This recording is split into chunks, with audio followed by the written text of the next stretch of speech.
For 5 years, Michael Trent watched his boss search for a homeless woman. James spent a fortune, hired investigators, lost his health obsessing over finding Grace Miller. Michael stood by his side the whole time, loyal, trusted, helpful. But when the police arrested Michael at the airport with $12 million in stolen money, the truth came out. Grace wasn't fired for stealing. She was fired because she witnessed Michael's crime. And James didn't die from a disease. He died from guilt. Guilt over destroying an innocent woman that Michael had actually destroyed. The man James trusted most had killed them both. One with theft. One with lies. The private intensive care wing of St. Matthew's Medical Center smelled like expensive leather and fear. Machines hummed beside the bed where James Harrington lay dying. The oxygen mask over his face moved up and down. Barely. His chest rose. Fell. Rose again. Each breath sounded like it might be the last. Outside the glass door, a doctor stepped into the hallway. His white coat was pressed clean. His face was tired. He looked at the family waiting and spoke the words nobody wanted to hear. 24 hours. Maybe less. The sister started crying. Soft at first. Then louder. The brother pulled out his phone. Started texting someone. His fingers moved fast. In the corner of the waiting room, lawyers sat with thick folders balanced on their knees. They didn't look sad. They looked ready. One of them opened a briefcase. Papers came out. Papers about money. About property. About who gets what when someone stops breathing. On the glass coffee table near the window, someone had spread out funeral home brochures. Flower arrangements. Casket options. Dates already penciled in on a calendar. James Harrington wasn't dead yet. But everyone was already dividing up his life. Inside the room, a man in an expensive suit stood by the heart monitor. Michael Trent. Estate manager. 40 years old. Sharp eyes. Cold smile. He watched the numbers on the screen like he was counting money. A nurse came in to check the drip. She pressed 2 fingers against James's wrist. Felt for a pulse. Found it. Weak but there. She looked at Michael. He doesn't have much time. Michael nodded. Didn't say anything. Just turned back to the window and made a phone call. Quiet. Quick. Then he hung up and stood there like a man waiting for something to finish. James had built an empire. Real estate. Hotels. Office buildings across 3 states. People called him a visionary. A self-made billionaire. The kind of man who turned dirt into gold. But money couldn't buy him another hour. His organs were failing. Doctors said it was aggressive. Rare. Unstoppable. They'd tried everything. Nothing worked. Now all they could do was watch him fade. Before we go further, where are you watching this from? Drop your country in the comments below.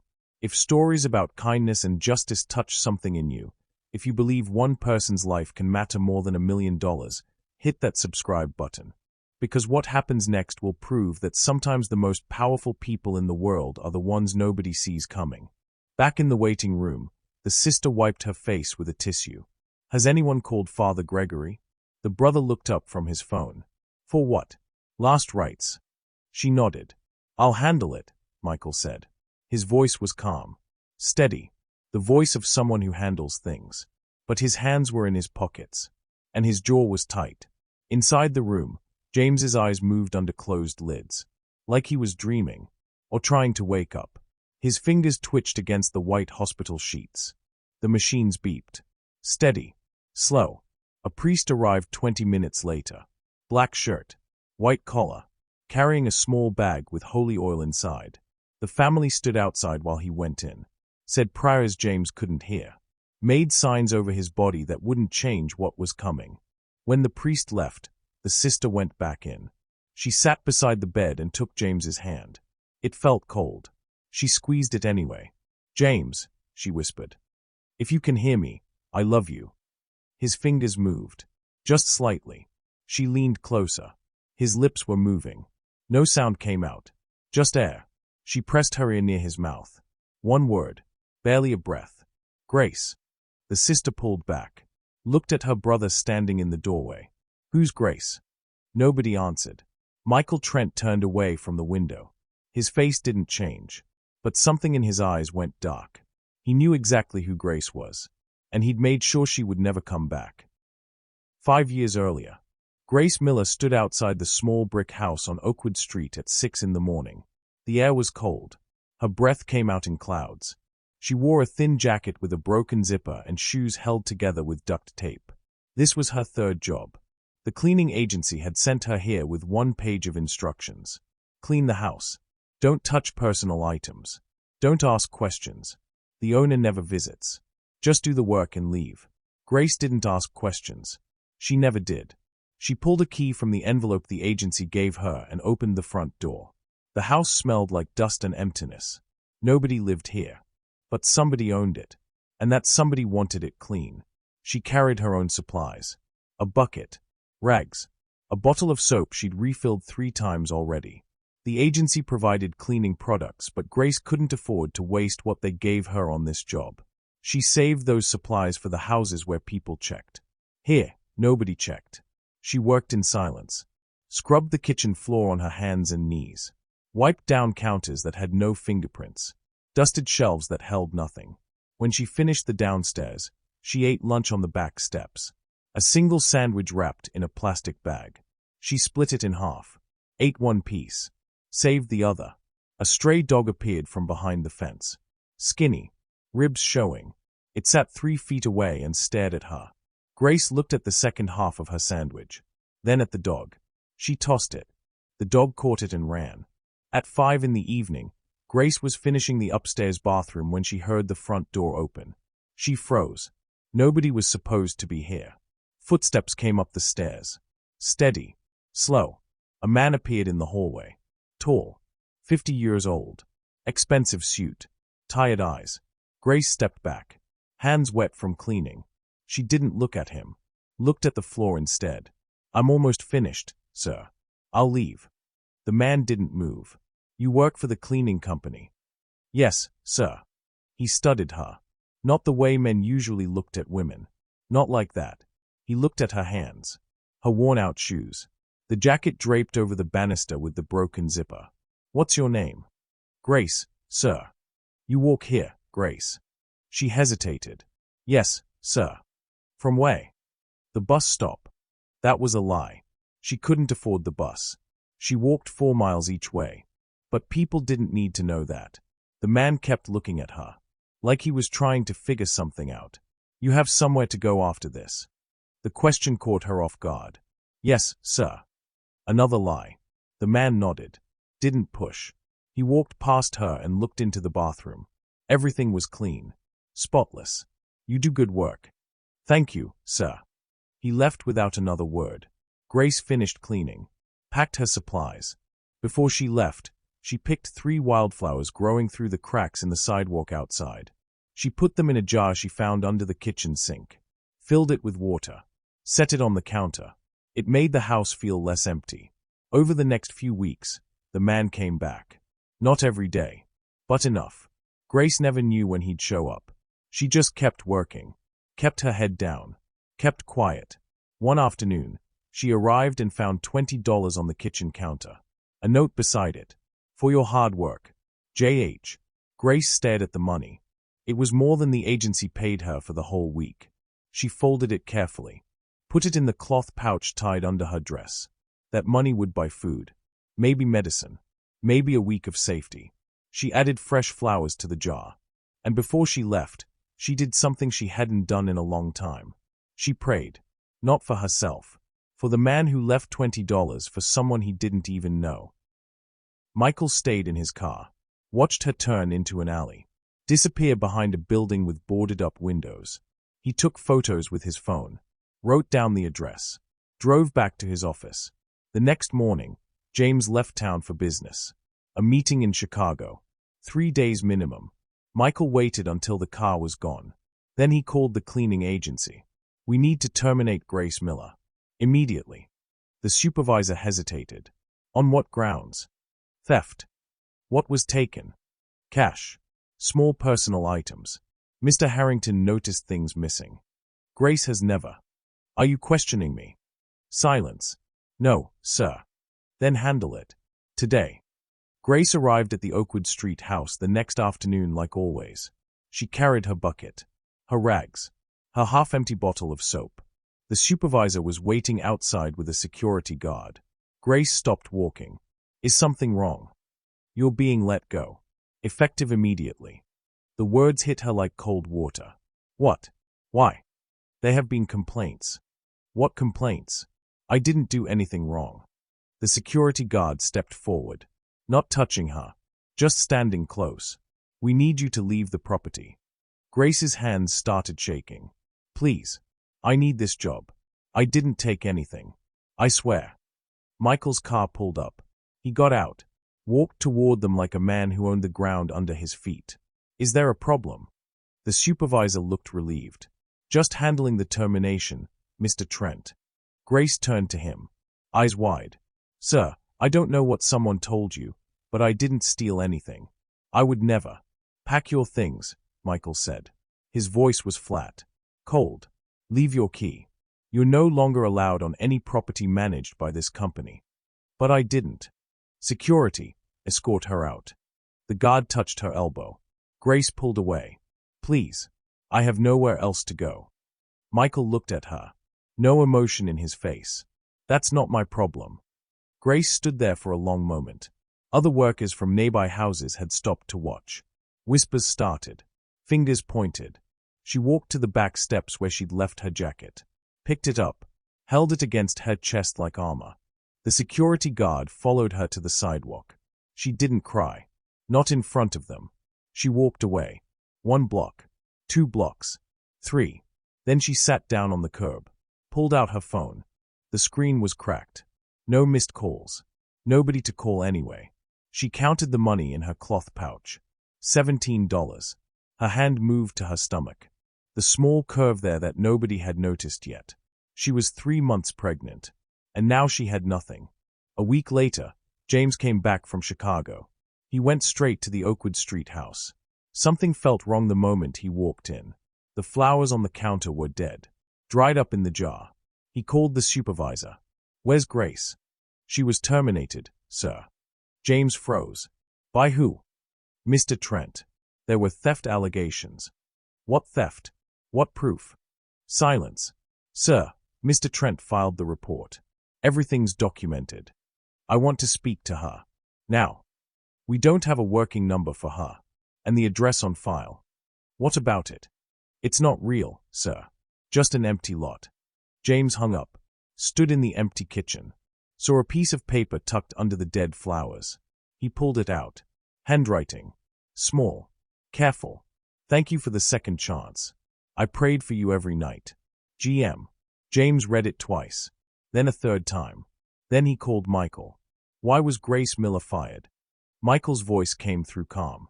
Prepared. She was stealing, sir. I have documentation. Show me. Of course. I'll bring everything to your office tomorrow. James hung up. He stood alone in that empty house holding a note from a woman who thanked him for kindness while someone else destroyed her life. That night, James couldn't sleep. The next day, he started searching. But Grace Miller had already vanished into the city like smoke. And 3 months later, James collapsed in his office. The doctors ran tests. Found nothing. Then everything. His body was failing. Fast. No explanation. By the time they gave him a diagnosis, it was already too late. 3 months before Grace was fired, James couldn't stop thinking about her. It wasn't romantic. Nothing like that. It was something else. He'd spent 30 years in business learning to read people, knowing who wanted something from him, who lied, who pretended. Grace never asked for anything. That made her dangerous in a way he couldn't explain. Dangerous because she made him question everything he believed about people.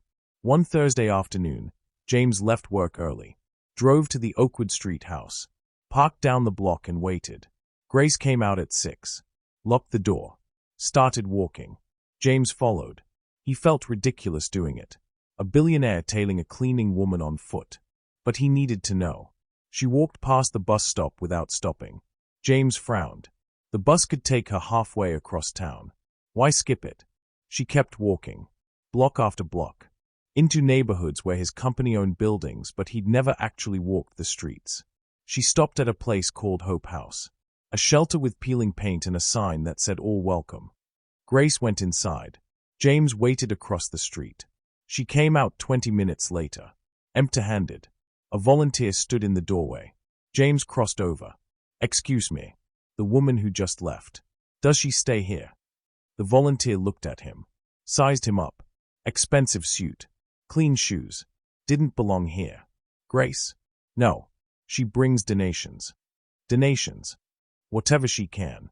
Last week she brought eggs. This week, rice." James processed that slowly. "How much rice?" "1 bag. Maybe 2 pounds." Grace was giving away food she couldn't afford. He thanked the volunteer and kept following. Grace stopped at a corner store, bought a single bottle of water. The cashier knew her name. She counted out coins carefully. Exact change. Then she walked another mile. James stayed behind her. His feet hurt. He wasn't used to walking like this. But he didn't stop.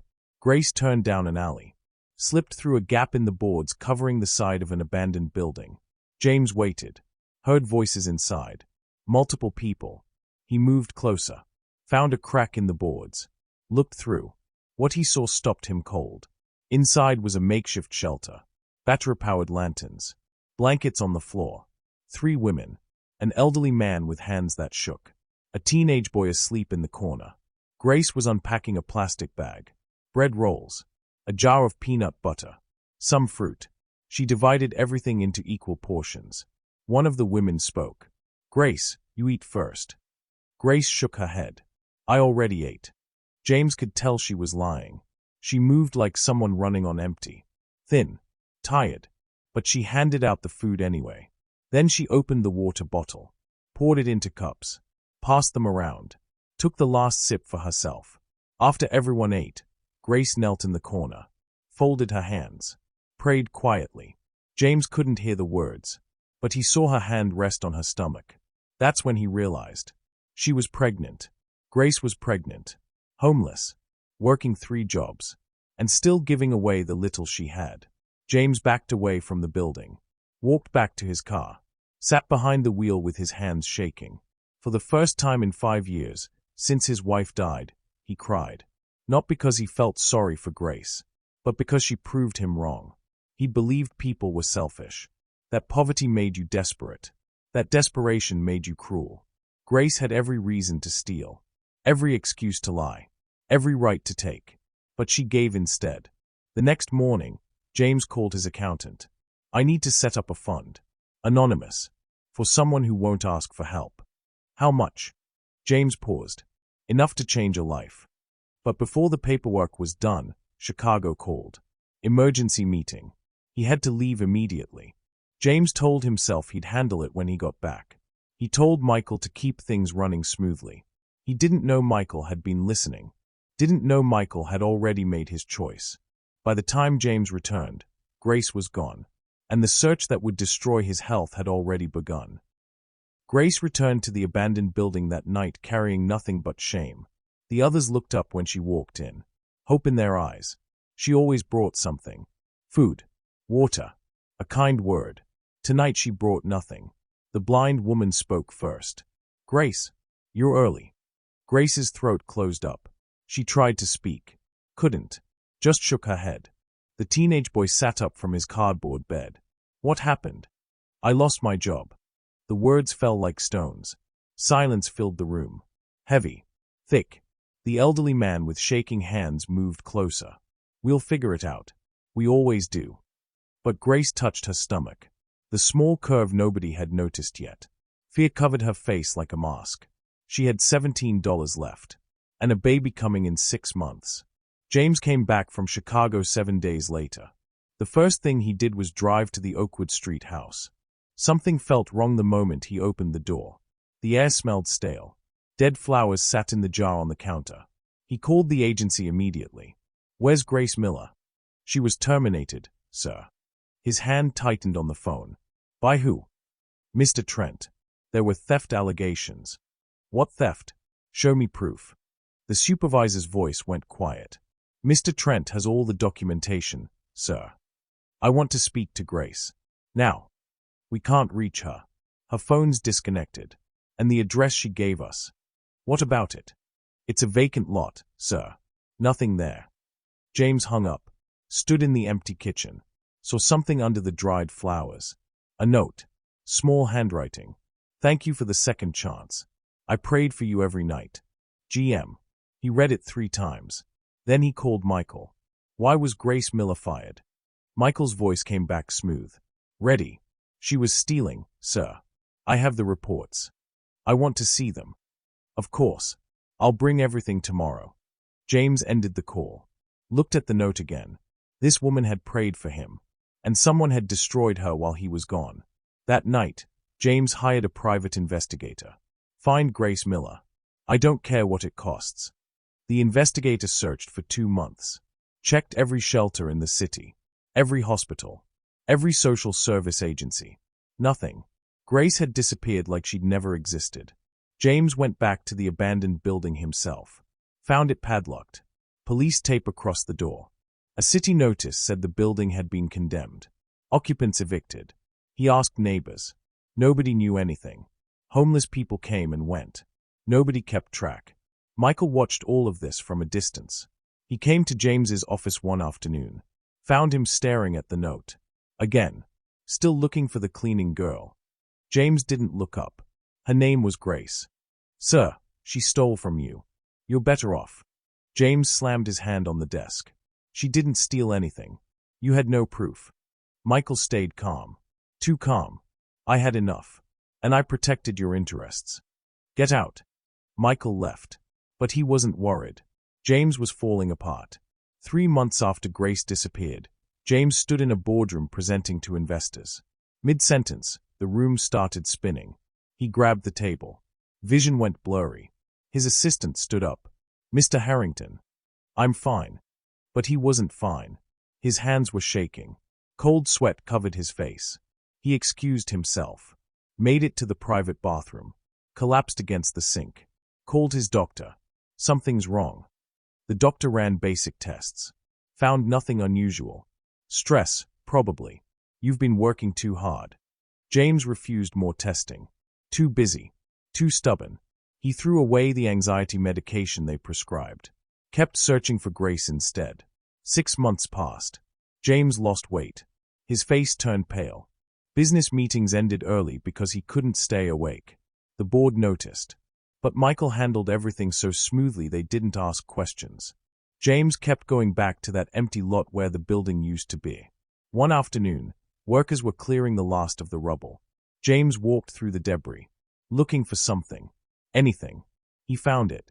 Grace's jar. The one she'd used for flowers. Cracked. Dirty. But unmistakable.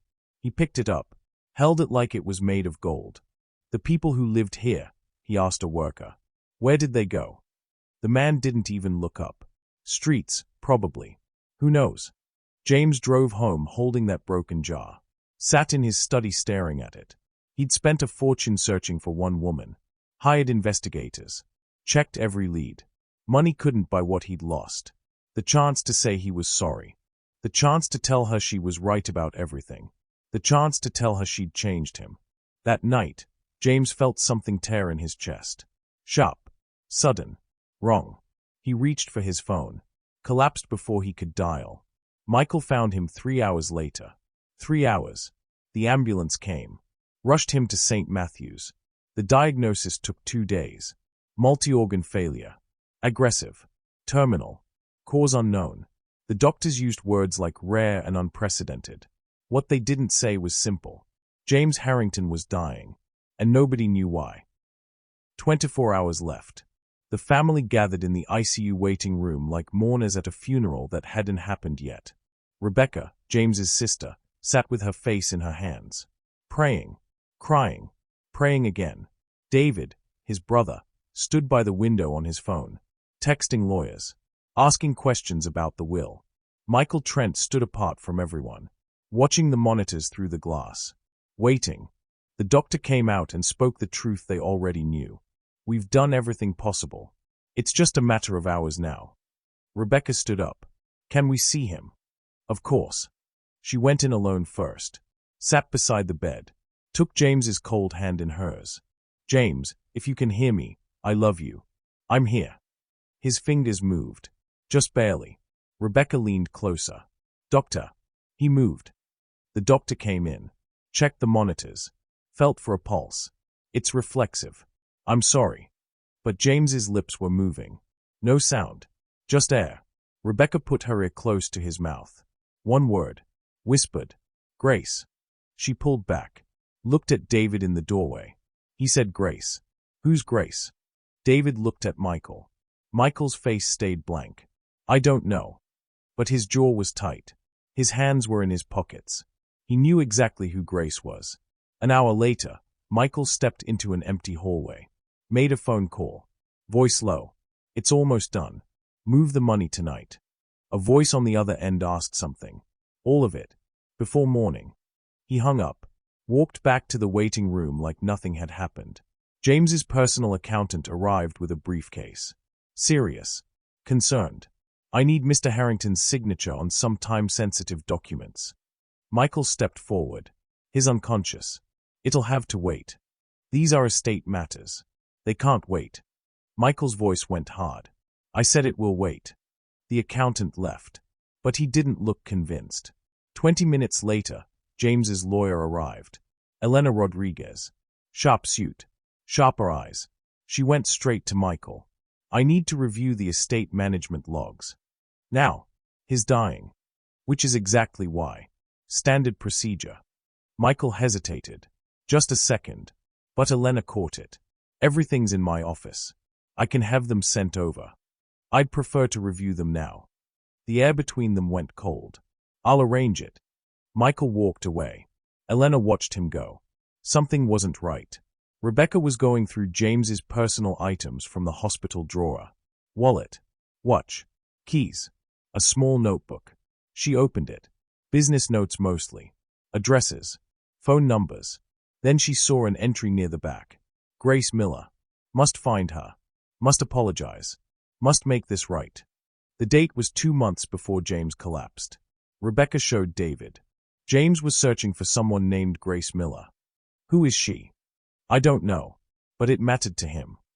Michael heard them talking. His face went dark. At the front desk downstairs, the phone rang. The receptionist picked up. St. Matthew's Medical Center. A woman's voice. Quiet. Shaking. I need to know if James Harrington is still alive. I can't give out patient information. Please. I knew him. I heard he was sick. Are you family? Long pause. No. But I need to see him.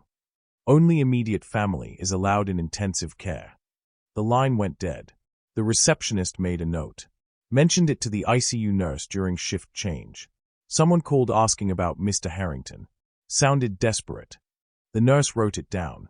Didn't think much of it. Upstairs, Elena returned with a police officer. Mr. Trent, we need to discuss some account activity. Michael's face went pale. Just slightly. This isn't the right time. Large transfers were flagged this afternoon. Unauthorized.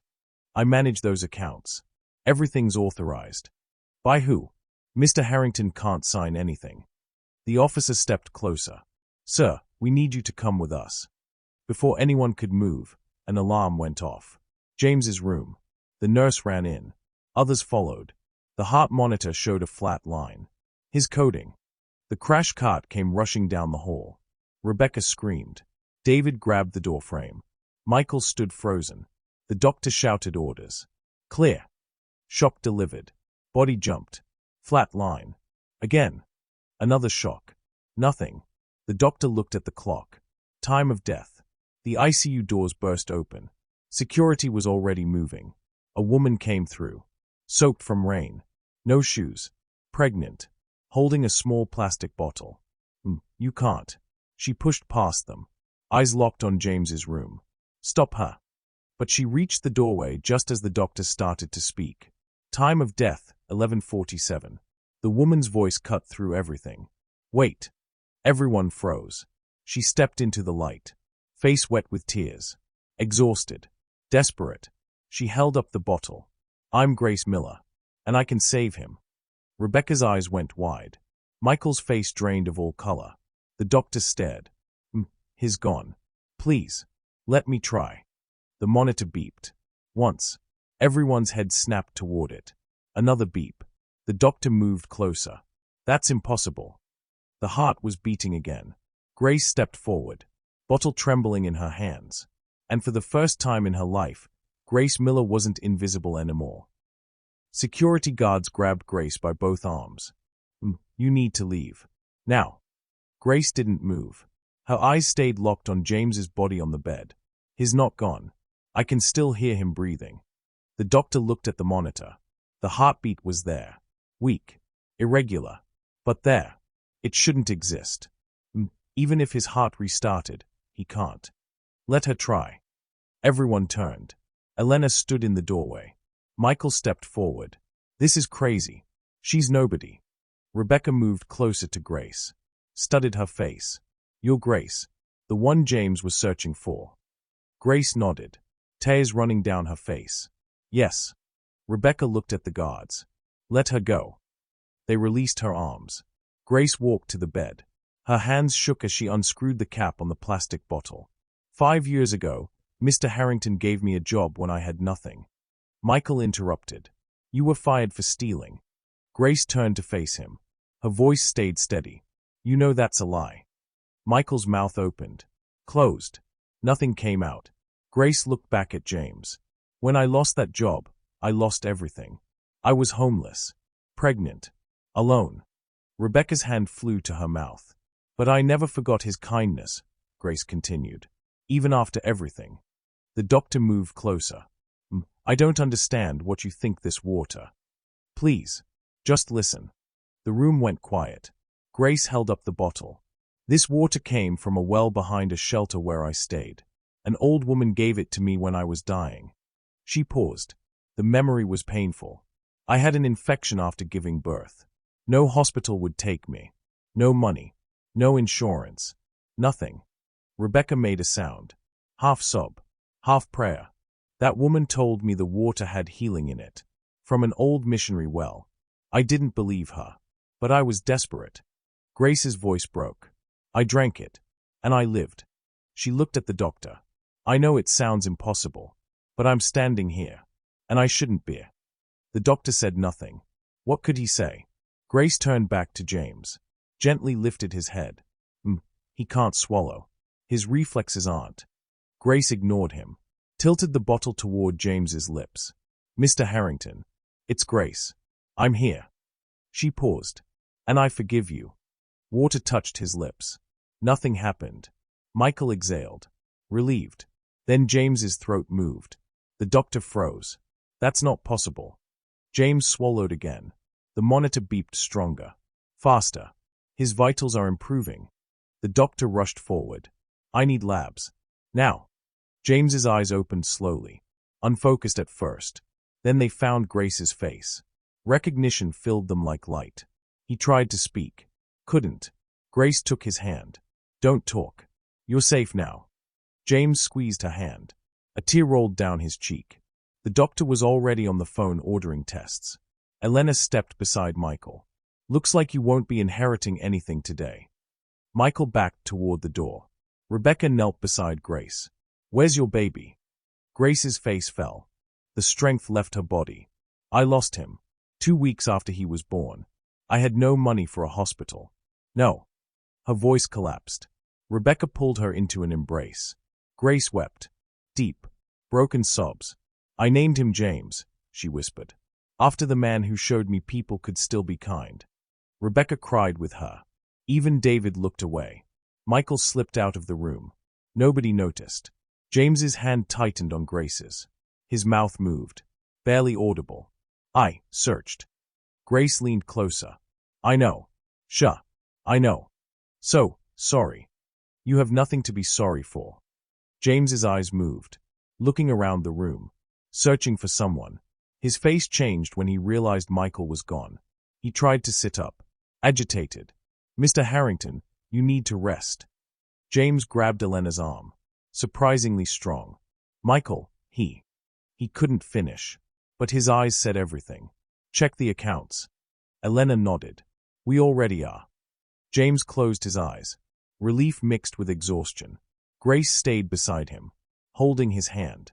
The doctor studied the monitors in disbelief. This doesn't make medical sense. His organs were failing. They should still be failing. Elena looked at the empty bottle in Grace's other hand. The water. We'll test it, the doctor said. But I don't believe in miracles. Grace looked at him. Neither did I. Until I needed one. Elena stood in the hospital corridor on her phone. How much? The forensic accountant on the other end spoke clearly. $12 million. Transferred over 4 years. Elena's jaw tightened. Michael Trent had signing authority. Joint authority with Mr. Harrington. But these signatures are forged. I'm certain. Elena looked at the police officer waiting nearby. Issue a warrant. Embezzlement. Forgery. Fraud. She hung up. Walked back to the waiting room where David and Rebecca sat today. Michael's been stealing from James for 4 years. David stood up fast. 4 years. While James was looking for Grace. Michael saw James was distracted. Vulnerable. He took advantage. Rebecca's hands balled into fists. He destroyed that girl's life to hide his crimes. Elena spread documents on the table. Grace witnessed something. Or Michael thought she did. Either way, she was a threat. David picked up one of the papers. James tried to set up a fund. Anonymous. Right before his Chicago trip. Elena nodded. For Grace. Michael found out. That's when he moved. Rebecca looked toward James's room. Toward Grace sitting beside his bed. He fired her to protect himself. Worse, Elena said. He made sure she couldn't be found. Changed her file. Used a fake address. Disconnected her phone through the agency. David sat down slowly, while James was dying looking for her. In a small consultation room, Grace sat across from a police detective. Exhausted. Scared. Tell me everything about Michael Trent. Grace wrapped her arms around herself. I barely knew him. He only spoke to me once. When? The day before I was fired. The detective leaned forward. What did he say? Grace closed her eyes. Remembered. Michael had cornered her in an empty room at the Oakwood house. You watch Mr. Harrington closely. Grace had been confused. Nervous. I don't understand, sir. I've seen how he looks at you. Asks about you. He's just kind. Michael had stepped closer. Blocking the door. Kind men are dangerous, Grace. They notice things. See things. I should get back to work. Did you see me here last Thursday? Grace had frozen. I see many people, sir. Good. Keep it that way. Back in the present, Grace opened her eyes. I didn't understand then. But I saw him leaving with a briefcase that day. I thought it was normal. The detective checked his notes. What date? Grace pulled out an old calendar. Kept in a plastic bag with her few belongings. June 14th. The detective's face changed. That's the day $800,000 was transferred from the estate account. Grace's hand went to her mouth. I didn't know. I swear. I believe you. Which is exactly why Michael wanted you gone. Grace understood now. I wasn't fired because I stole. I was fired because I saw him. You were a witness. Innocent. But dangerous. Grace started shaking. He knew I was pregnant. He knew I had nothing. And he destroyed me anyway. The detective's voice softened. He'll pay for it. 3 miles away, at a private airfield, Michael stood on the stairs of a small plane. One bag. One destination. Gone. Police cars surrounded the runway. Lights flashing red and blue. Michael Trent. Step away from the aircraft. Michael froze. Considered running. The pilot was already backing away with his hands up. Michael descended slowly. Michael Trent, you're under arrest for embezzlement, fraud, forgery, and obstruction of justice in the wrongful termination of Grace Miller. Michael's face went hard. That woman is nobody. The officer cuffed his hands behind his back. That woman just saved the life you tried to profit from. They put him in the back of the car. He looked back at the plane. His escape. Now surrounded by police. At the hospital, morning light came through James's window. He was sitting up slightly. Awake. Alert. Elena entered with a folder. Michael's been arrested. James closed his eyes. Pain crossed his face. Not physical pain. Something deeper. How much? 12 million. Over 4 years. Forged signatures. James's hands shook. Grace. He fired her because she witnessed one of his transactions. She didn't even know what she'd seen. James's voice came out rough. Angry. She lost everything because of him. And you nearly died believing you'd failed her. James looked at his hands. I did fail her. Elena sat down. No. Michael failed both of you. James's voice dropped to a whisper. Her baby. Elena's face softened. She lost him. No medical care. No money. James broke. Raw sobs. She named him after me. Elena put a hand on his shoulder. She came back anyway. After everything. She came back to save you. James looked up. Eyes red. Why? Because you were kind to her once. And for Grace Miller, that was everything. 2 hours after Grace saved James's life, an elderly woman walked into the ICU waiting room. She wore a simple gray dress, a white head covering, glasses that sat crooked on her nose. She moved slowly but with purpose. The nurse at the desk looked up. Can I help you? I'm here to see the man who drank from St. Teresa's well. The nurse blinked. I'm sorry. James Harrington, and the young woman who gave him water. Before the nurse could respond, Grace appeared in the hallway. She stopped, stared. You. The elderly woman smiled. Hello, child. Grace walked toward her like she was seeing a ghost. You're the woman from the shelter, the one who gave me water. Sister Mary Catherine. I've been the keeper of St. Teresa's well for 40 years.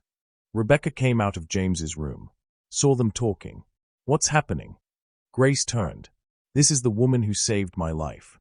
Sister Mary Catherine shook her head gently. No, child. The water saved you. I was simply the keeper. The doctor came down the hall. Confused. Who are you? Someone with answers you won't find in your tests. Elena appeared. Always the lawyer. Always suspicious. What answers? Sister Mary Catherine looked at each of them. May I see him? The man who was dying. Rebecca nodded. Led them all to James's room. James was awake, sitting up more than he should be able to. When he saw Sister Mary Catherine, something in his face changed, like he recognized something he couldn't name. Sister Mary Catherine sat in the chair beside his bed. You were supposed to die today. James's voice came out rough but clear. I know. But you didn't. Do you know why? The water. Sister Mary Catherine nodded. 70 years ago, missionaries built a shelter on donated land. St. Teresa's shelter. They dug a well for clean water. Nothing special. Just survival. She paused. Everyone was listening now. But people who drank from that well during sickness started recovering. Not everyone. Not always. But enough times that people noticed. The doctor crossed his arms. Placebo effect. The mind believing it's healed. Sister Mary Catherine looked at him kindly. Perhaps. Or perhaps healing comes from places your machines cannot measure. That's not science. Most miracles aren't. Grace spoke quietly. When I was dying, you told me the water only works under certain conditions. Sister Mary Catherine turned to her. Yes. The person offering it must give it selflessly, with forgiveness in their heart, with love. Grace looked down. I didn't know that. But you did it anyway. That's why it worked. Elena stepped forward. This doesn't make sense. Water is water. Sister Mary Catherine smiled. Tell me, counselor, when someone you love brings you water when you're sick, does it taste the same as water from a stranger? Elena had no answer. Sister Mary Catherine looked at Grace. Child, why did you come back here? After everything that was done to you? Grace's voice shook. I heard he was dying. I couldn't let him die thinking I hated him.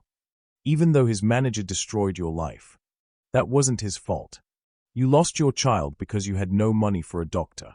And still you forgave. Tears ran down Grace's face. Hating him wouldn't bring my son back. Sister Mary Catherine took Grace's hands in hers. You carry something rare in this world. Grace by name. Grace by nature. James spoke from the bed. His voice stronger now. I don't deserve this. Any of this. Sister Mary Catherine turned to him. Miracles aren't about deserving. They're about transformation. I spent a year searching for her, watching my body break down, believing I'd destroyed an innocent woman. And what did that teach you? James looked at Grace. That money means nothing. That power is empty. That one act of kindness or cruelty can change everything. Sister Mary Catherine nodded. Then you learned what you needed to learn. The doctor couldn't stay quiet. I need concrete answers. What's actually in that water? Sister Mary Catherine looked at him. Faith, forgiveness, love, none of which will show up in your laboratory tests. I need something I can document. Why? Your patient is healing. Isn't that enough? The doctor struggled with that. Finally spoke. I'll document it as spontaneous remission. Sister Mary Catherine smiled. If that helps you sleep at night. The doctor left. But he wasn't angry. Just confused. Science had just met something it couldn't explain. Rebecca asked the question everyone was thinking. What happens now? Sister Mary Catherine looked at James. Then at Grace. That's not for me to say. But I suspect these two have work to do together. Grace started to protest. I can't. I don't know how to. James interrupted her. I do. He looked at Elena. Draw up papers. I want to establish a foundation. Elena pulled out her phone. You mentioned that before your collapse. But I was going to hide behind lawyers. Do it anonymously. And now? James looked directly at Grace. Now I want Grace to run it. Grace's mouth opened. Closed. No words came out. Mr. Harrington, I have no experience. I can't. You've been running a shelter with nothing but compassion for years. That's more experience than I have. That wasn't real. It was more real than anything I've built. Grace shook her head. Tears falling again. I don't even have a place to live. James's voice was firm. Final. Then that's where we start. Sister Mary Catherine stood, reached into her pocket, pulled out a small bottle, handed it to Grace. What is this? The last water from St. Teresa's well. It dried up last week, after 70 years. Grace held it like it was made of glass. Why are you giving this to me? Because miracles aren't meant to be hoarded. They are meant to be shared. You'll know when the time comes to use it. Sister Mary Catherine walked to the door, turned back. Remember this. All of you. Healing doesn't always come from medicine. Sometimes it comes from a person brave enough to forgive, humble enough to serve, strong enough to love when the world says hate. She looked at Grace one last time. You've been invisible your whole life, child. But God sees the invisible, and He's about to make you unforgettable. She left. The room stayed silent for a long time. Finally, Rebecca spoke. Grace, you'll stay with me tonight. We'll get you clothes, food, everything you need. Grace nodded, too overwhelmed to speak. James closed his eyes, but he was smiling. For the first time in 5 years, he wasn't dying. He was finally learning how to live. 6 months later, the courtroom was packed. Michael Trent stood in an orange jumpsuit, hands cuffed, face blank. The judge read the verdict without emotion. Michael Trent, you are hereby sentenced to 12 years in federal prison for embezzlement, fraud, forgery, and obstruction of justice. The gavel came down. Michael showed nothing. No fear. No regret. Just emptiness. They led him out. Grace sat in the gallery beside Rebecca. She watched him go. Not with satisfaction. Not with anger. Just sadness. Outside, reporters surrounded them. Ms. Miller, how do you feel about the verdict? Grace stopped. Thought about it. I feel sad. Even after what he did to you. Especially because of what he did to himself. He had everything, and he chose to destroy it. The reporter didn't understand. But Grace didn't explain. She'd learned that some people would never understand forgiveness. 3 months after the trial, James stood in a physical therapy room, walking without help, getting stronger every day. His doctor watched in amazement. Your recovery is unprecedented. The medical journals are asking to document your case. James smiled. Tell them I had good medicine. We tested that water. It showed nothing unusual. Maybe you were testing for the wrong things. The doctor had no answer for that. A nurse came to the door. Mr. Harrington, your car is here. The foundation opening is in an hour. James thanked her. Left the hospital he'd almost died in. Drove across town to a building he'd bought and renovated. The abandoned building where Grace had run her secret shelter. Now it was something else. A sign above the door read, The Grace Miller Foundation, serving single mothers and homeless families. Hundreds of people gathered outside. Former homeless residents, community members, press. James stood at the podium. Healthy, transformed. Not just physically. Something deeper had changed. 5 years ago, I thought I understood success. I was wrong. He paused, found Grace in the crowd. I met a woman who had nothing but gave everything. She taught me that wealth isn't counted in dollars. It's counted in lives touched, hearts changed, hope given. Applause started. Today we open this foundation in her name, because Grace Miller deserves to be remembered, not as someone who needed help, but as someone who taught us all how to help. The crowd stood. The applause was thunder. Grace walked to the microphone. She wore a simple dress Rebecca had bought her. Her hair was neat, her face clean, but she still looked nervous. I don't have fancy words. I just have experience. Her voice was quiet, but everyone listened. I know what it's like to sleep on cardboard, to choose between food and medicine, to be invisible. She looked at the building behind her. This foundation exists so nobody has to be invisible again. The crowd erupted. Grace saw faces she recognized. The blind woman from the shelter, the teenage boy, the elderly man with shaking hands. All of them housed now. Federation safe. They were crying. After the ceremony, Grace and James walked through the facility. Medical clinic, housing assistance, job training, childcare.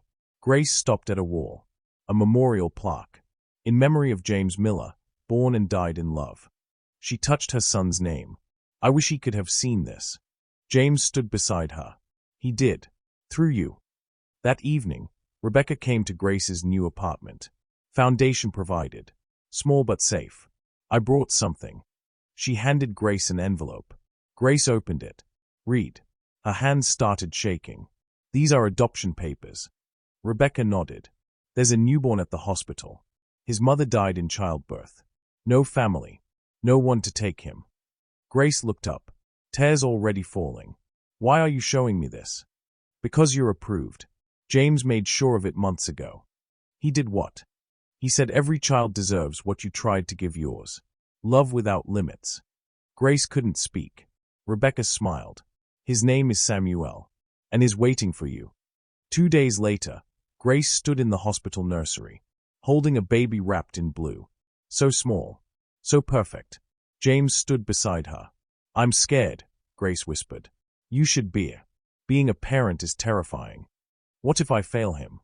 James looked at her. You won't, because you know what failure looks like, and you'll fight every day to protect him from it. Grace looked down at the sleeping baby.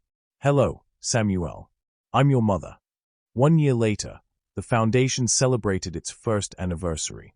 Grace stood at a podium, Samuel on her hip, 1 year old now, holding on to her with tiny hands.